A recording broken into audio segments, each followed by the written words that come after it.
안녕하세요. 오늘은 서울 재건축 시장의 가장 큰 관심사 중 하나죠. 바로 잠실주공 5단지 이야기를 해보겠습니다. 지금 조합원들이 굉장히 중요한 결정을 앞두고 있는데요. 과연 어떤 쟁점들이 있는지 하나씩 깊이 파고 들어보겠습니다. 자, 이런 초대형 재건축 사업에서 과연 무엇이 더 중요할까요? 바로 속도일까요? 아니면 확실성일까요? 지금 잠실주공 5단지 조합원들이 딱 이 질문에 직면해 있습니다. 이게 바로 오늘 우리가 다룰 이야기의 핵심이라고 할 수 있겠네요. 그럼 좀 더 자세히 들여다보죠.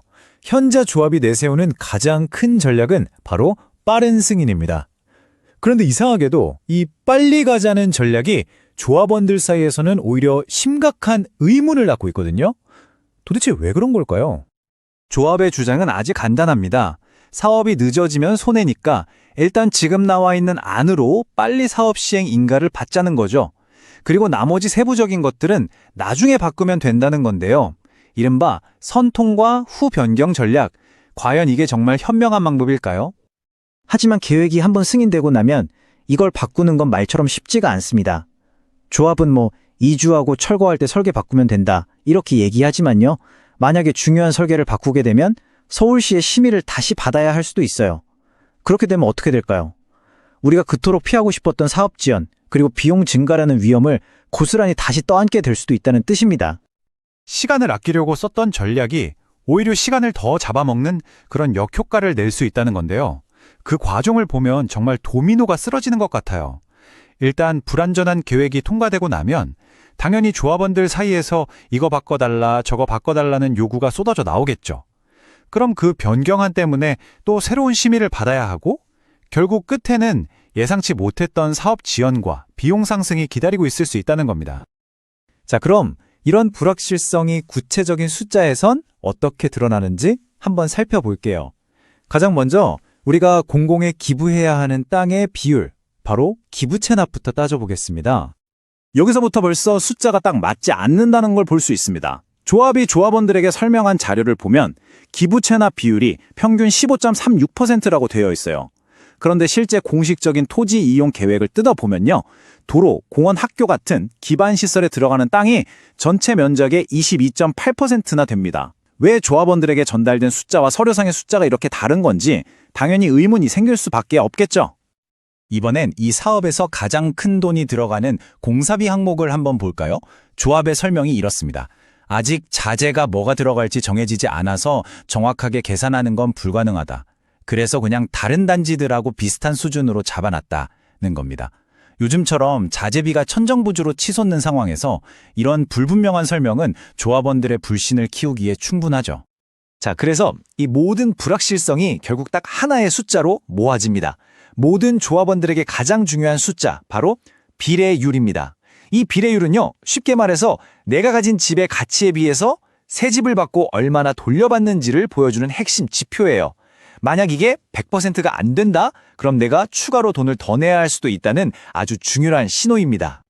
그런데 이번 잠실주공 5단지 계획에서 제시된 추정 비례율이 얼마냐면요. 바로 86.15%입니다. 이건 다시 말해서 조합원들이 지금 가지고 있는 자산의 가치를 온전히 다 돌려받지 못할 수도 있다는 뜻입니다. 아니, 이 86.15%라는 숫자가 도대체 어디서 나온 거냐? 궁금하실 텐데요. 계산 과정은 아주 명확합니다. 총회 책자에 나와 있는 숫자들을 그대로 공식에 넣어본 건데요. 총 수입에서 총 비용을 빼고 그걸 개발 전 전체 자산 가치로 나누면 정확하게 86.15%가 나옵니다. 그럼 비례율이 왜 이렇게 낮게 나온 걸까요? 여기서부터 해석이 좀 갈립니다. 조합 측에서는 계산식의 분모, 즉 조합원들의 집값이 최근에 너무 많이 올랐기 때문이라고 설명합니다. 하지만 다른 쪽에서는 집값 상승만이 문제가 아니라고 지적해요. 계산식의 분자에서 빼야 하는 비용, 특히 천정부지로 치솟는 공사비 역시 아주 중요한 원인인데 이 부분이 너무 축소되어서 알려지고 있다는 거죠. 자, 이제 돈 문제, 재무적인 설계도는 잠시 접어두고요.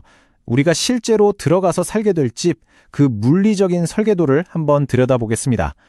조합원들은 지금 방이 몇 개인지, 구조는 어떻게 빠졌는지 이런 것들이 굉장히 궁금한데 나중에 다 바꿔줄 테니 일단 도장부터 찍어달라는 요구를 받고 있는 셈입니다. 사실상 미확정된 스케치에 동의해달라는 것과 마찬가지인 거죠. 이 문제는 우리 삶의 질과 아주 직접적으로 연결되는 전용률이라는 개념으로 이어집니다. 전용률이라는 건 아파트 전체 면적에서 복도나 엘리베이터 같은 공용 공간을 다 빼고 순수하게 나만 쓰는 우리 집 내부의 실제 면적이 차지하는 비율을 말하는 겁니다. 당연히 높을수록 좋겠죠. 이 전용률 차이가 실제 생활 공간에 얼마나 큰 영향을 미치는지 한번 보세요. 보통 일반적인 아파트의 전용률이 한 74% 정도 되거든요. 그런데 이번에 제안된 초고층 타워형 설계는 전용률이 67%에 불과합니다. 이게 무슨 뜻이냐면 똑같은 34평형 아파트라고 해도 내가 실제로 쓸 수 있는 공간은 훨씬 더 좁다는 얘기입니다. 이건 그냥 하는 말이 아니고요. 실제 총회 책자에 나온 숫자들을 보면 문제가 더 명확해집니다. 초고층으로 짓다 보니까 엘리베이터 홀 같은 공용 면적이 너무 커지는 거예요. 그래서 다른 평형대 세대들도 보면 전용률이 일관되게 낮게 나오는 걸 확인할 수 있습니다. 자, 그럼 이 모든 내용을 종합해보면 진짜 핵심 쟁점은 뭘까요? 결국 잠실 주공 5단지 조합원들은 속도를 얻는 대신 확실성을 포기해야 하는 아주 명확한 선택의 기로에 놓여 있다는 겁니다. 지금까지의 모든 논쟁은 딱 이 세 가지의 근본적인 불확실성으로 요약할 수 있습니다.